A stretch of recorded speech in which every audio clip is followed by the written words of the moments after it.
السلام علیکم محترم سامعین، کیا حال ہے؟ امید کرتا ہوں آپ سب ٹھیک ہوں گے۔ میں ہوں اسلم مدنی، آپ دیکھ رہے ہیں میرے یوٹیوب چینل دین اسلام۔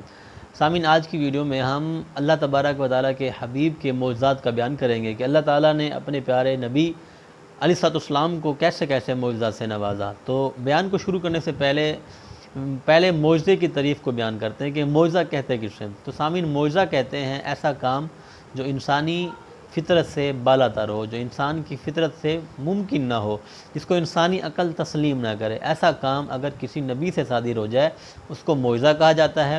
اگر ایسا کام کسی اللہ کے ولی سے صادر ہو اس کو کرامت کہا جاتا ہے۔ تو معجزے کو شروع کرتے ہیں کہ اللہ تعالیٰ نے اپنے پیارے نبی علیہ السلام کو کیسے کیسے معجزات سے نوازا۔ اللہ تعالیٰ نے جتنے بھی اپنے پیغمبر بھیجے، تمام پیغمبروں کو، تمام رسول اور نبیوں کو کچھ نہ کچھ معجزات سے نوازا۔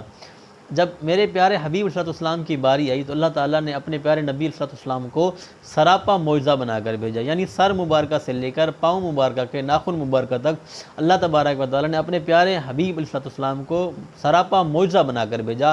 حضور علیہ السلام کا مبارکہ چہرہ بھی معجزہ تھا۔ کیسے؟ حضرت عبداللہ بن سلام رضی اللہ تعالیٰ عنہ کے بارے میں آتا ہے کہ وہ فرماتے ہیں کہ میں یہودیوں کا بہت بڑا عالم تھا، میں نے اسلام ابھی قبول نہیں کیا تھا۔ جب مدینہ میں حضور صلی اللہ علیہ وسلم ہجرت کر کے آئے تو تمام مسلمان حضور صلی اللہ علیہ وسلم کے اعزاز کی خاطر، حضور کے استقبال کی خاطر چھتوں پر چڑھ گئے اور کچھ لوگ حضور کے پاس پہنچ گئے۔ میرے دل میں بھی خواہش تھی کہ میں مسلمانوں کے نبی کو دیکھوں۔ جب میں لوگوں کو چیرتا ہوا حضور کے پاس پہنچا تو جب میں نے حضور صلی اللہ علیہ وسلم کے مبارک چہرے کو دیکھا تو میں نے خود ہی دل میں کہا کہ اے عبداللہ بن سلام، یہ چہرہ کسی جھوٹے کا نہیں ہو سکتا، یہ اتنا نورانی چہرہ کسی جھوٹے شخص کا نہیں ہو سکتا۔ میں حضور کے پاس گیا، میں نے جا کر کلمہ پڑھا اور مسلمان ہو گیا۔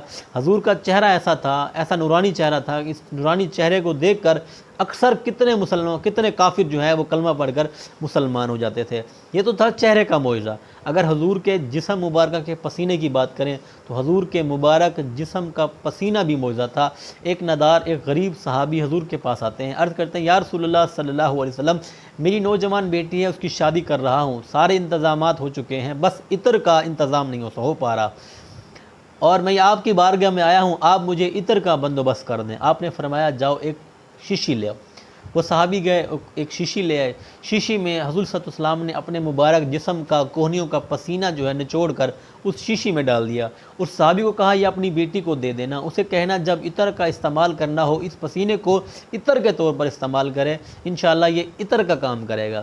تو اس صحابی نے وہ شیشی جو ہے اپنی بیٹی کو دی، اسے کہہ دیا کہ جب بھی عطر لگانا ہو اس حضور کے پسینے کو لگا لینا، یہ عطر کا کام کرے گا۔ تو جب وہ لڑکی عطر کی جگہ وہ پسینہ استعمال کرتی تھی، پورا مدینہ منورہ، پورا محلہ، پوری بستی حضور کے پسینے سے خوشبودار ہو جاتی تھی۔ اللہ تعالیٰ نے اپنے حبیب صلی اللہ علیہ وسلم کے پسینے میں یہ معجزہ رکھا تھا، اتنی خوشبودار اللہ تبارک و تعالیٰ نے پسینہ میرے حبیب کا بنایا تھا۔ اب میرا اور آپ کا پسینہ کیسے ہوتا ہے؟ ہمارا پسینہ آئے تو ہمارے جسم سے سمیل آنا شروع ہو جاتی ہے، ہمارے کپڑوں سے سمیل آنا شروع ہو جاتی ہے، ساتھ کوئی بیٹھا اس کو تکلیف ہوتی ہے، ہمارے جسم سے وہ پسینہ جو مہک رہا ہوتا ہے ساتھ والے کو اس سے تکلیف ہوتی ہے۔ لیکن میرے حبیب کا معجزہ یہ دیکھیے کہ اللہ تعالیٰ نے حضور کے جسم کو اتنا معطر بنایا تھا کہ جب وہ لڑکی حضور کے پسینے کو عطر کے طور پر استعمال کرتی تھی، پورے مدینے میں اس عطر کی خوشبو پھیل جاتی تھی۔ تو حضور کے اگر مبارک پسینے کی بات کریں تو حضور کا پسینہ بھی معجزہ تھا۔ ایک اور اس کے حوالے سے روایت سنیے۔ حضرت سیدنا عتبہ رضی اللہ تعالیٰ عنہ کی بیوی ام عاصم رضی اللہ تعالیٰ عنہ فرماتی ہیں کہ ہم عتبہ کے ہاں 4 بیویاں تھیں، ہم میں سے ہر ایک کوشش کرتی تھی کہ ہم اچھی سے اچھی خوشبو استعمال کریں تاکہ عتبہ ہم سے اٹریکٹ ہو، ہم سے متوجہ ہو۔ ہم چاروں بیویاں جو ہیں ہم کوشش کرتی تھی کہ اچھی سے اچھی خوشبو منگوائیں، لیکن عتبہ کے جسم سے جو خوشبو آتی تھی وہ ہماری عطروں سے زیادہ اچھی ہوتی تھی۔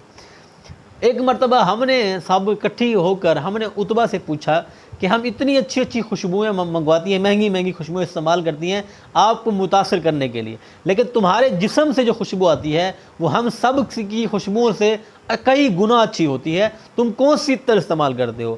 حضرت عتبہ نے سارا واقعہ سنایا کہ میں کوئی عطر استعمال نہیں کرتا، ہاں میں جب حضور صلی اللہ علیہ وسلم مبارک حیات تھے، زندگی مبارکہ میں میرے جسم پر پھوسیاں نکل آئی تھیں، دانے نکل آئے تھے، زخم ہو گئے تھے، تو میں نے اس کی شکایت کی حضور صلی اللہ علیہ وسلم کو۔ آقا صلی اللہ علیہ وسلم نے فرمایا قمیض اتارو، میں نے اپنا قمیض اتارا، ستر کو ڈھانپ دیا۔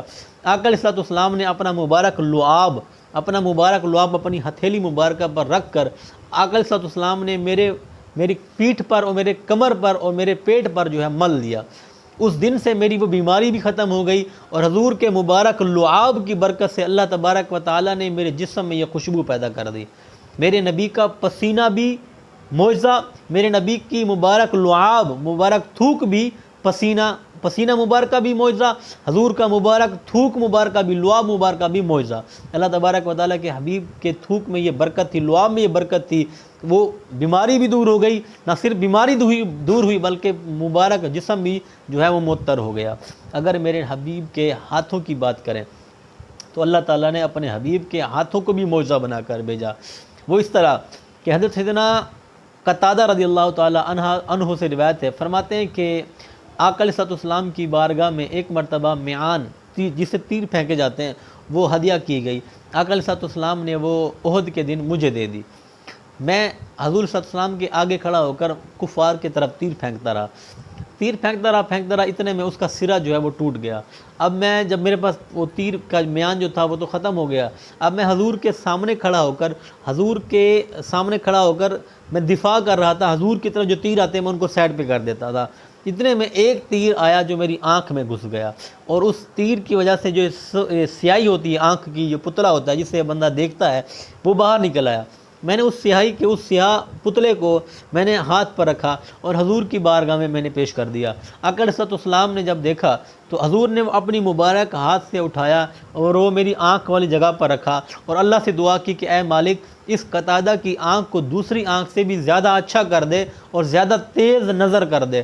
اللہ تبارک و تعالیٰ کے حبیب کے ہاتھ کی برکت سے فرماتے ہیں وہ میری آنکھ نہ صرف درست ہوئی بلکہ دوسری آنکھ سے بھی زیادہ تیز نظر والی ہو گئی۔ میرے نبی کے پورے جسم کی بات کریں، میرے نبی کا پورا جسم معجزہ ہے، میرے نبی کا پسینہ معجزہ، میرے نبی کا مبارک لعاب جو ہے معجزہ، میرے مبارک نبی کا کلام معجزہ، میرے نبی کا مبارک چہرہ مبارکہ معجزہ۔ کس معجزے کی بات کریں۔ اللہ تبارک و تعالی ہمیں حضور صلی اللہ علیہ وسلم سے عشق اور محبت عطا فرمائے۔